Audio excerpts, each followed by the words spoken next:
Here's a police officer trying to arrest a woman at a Houston area apartment complex. After saying she's walking to her house, she manages to break through. You actually arrested me. The officer pulls out his taser and there's a physical altercation.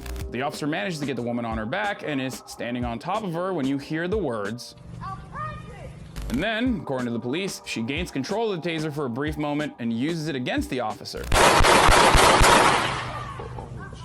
Now, this is one of those edge cases where the woman is actually resisting arrest and the officer claims to have prior knowledge of her outstanding record, which includes a court-ordered mental health evaluation. But it's important that you understand that Pamela Turner's death is also completely unjustified, and I'll explain why. There are so many choices for de-escalation that officers can make leading up to an arrest that too often, in the heat of the moment, they choose to ignore. In this specific instance, the officer could have kept his distance and called for backup. He could have communicated from a safe position to gain the subject's compliance by engaging in active listening and verbal persuasion to promote rational decision-making. He certainly didn't have to pull out his taser. He could have also pursued the outstanding warrants at a later date. It's not like Turner was presenting an immediate threat until the escalation of force. The officer wasn't called in for a disturbance after all, he was merely patrolling the neighborhood when he saw her. And according to the Harris County court records, Pamela Turner had 3 outstanding misdemeanor warrants for 2 separate incidents. She was accused of criminal mischief and assault after an altercation with her apartment complex manager over an eviction notice, and on May 2nd, she was accused of criminal mischief for damaging the back window of a woman's car. She was ordered by the court to undergo a mental health evaluation, and given that the officer was attempting to arrest Turner on her outstanding warrants,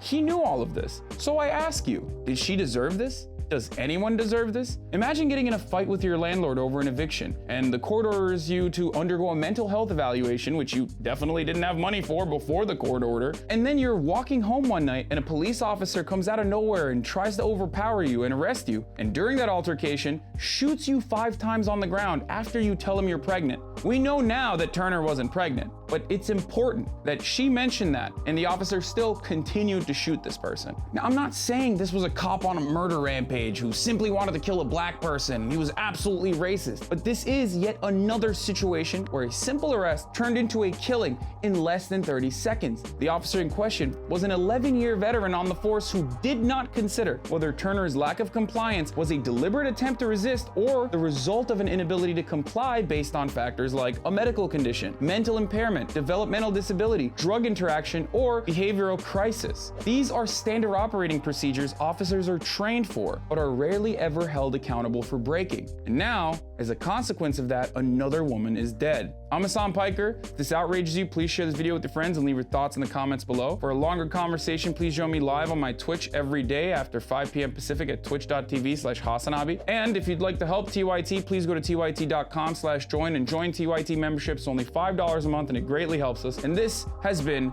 The Breakdown. Want to see more videos like this? Well then, subscribe to the TYT channel below. Also, don't forget to become a TYT member. You can get access for as little as $4.99 a month. Also, download the TYT Plus app on your phone or head over to tyt.com/join today.